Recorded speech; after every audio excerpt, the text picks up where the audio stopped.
Se trata de un conjunto de ecuaciones en derivadas parciales no lineales que describen el movimiento de un fluido. Estas ecuaciones gobiernan la atmósfera terrestre, las corrientes oceánicas y el flujo alrededor de vehículos o proyectiles. Una de las aplicaciones de la ecuación de Navier-Stokes es en un flujo viscoso. Primeramente voy a hablar acerca de la propiedad de viscosidad, la cual es una manifestación del movimiento molecular dentro del fluido. Las moléculas de regiones con alta velocidad global chocan con las moléculas que se mueven con una velocidad global menor, y viceversa. Estos choques permiten transportar cantidad de movimiento de una región de fluido a otra, ya que los movimientos moleculares aleatorios se ven afectados por la temperatura. Antes de proceder a hablar de las características de los fluidos, podemos dividirlos en dos secciones, como un flujo no viscoso y como viscoso, el cual la propiedad de viscosidad puede ser laminar o turbulenta y a la vez comprensible e incomprensible. Flujo viscoso. Los fluidos reales siempre experimentan al moverse ciertos efectos debido a fuerzas de rozamiento o fuerzas viscosas.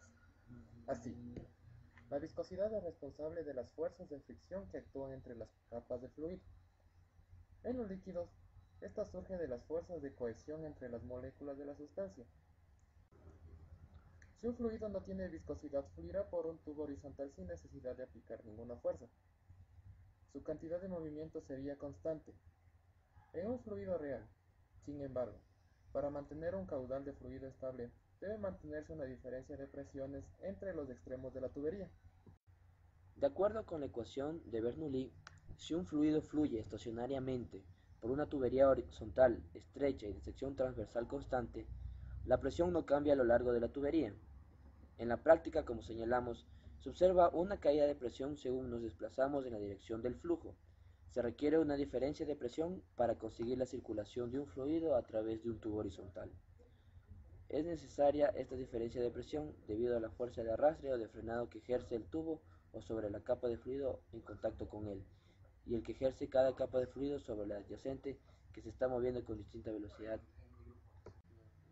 Estas fuerzas de arrastre o de frenado se denominan fuerzas viscosas. Como resultado de su presencia, la velocidad del fluido tampoco es constante a lo largo del diámetro de la tubería, siendo mayor cerca de su centro y menor cerca de sus bordes, en donde el fluido entra en contacto con las paredes de la misma. La expresión de Navier y Stokes, expresada vectorialmente, resulta.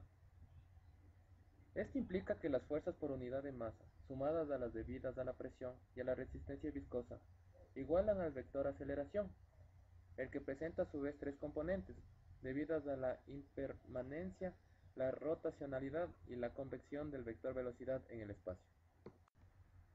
Aplicación de la ecuación de Navier-Stokes en los flujos viscosos.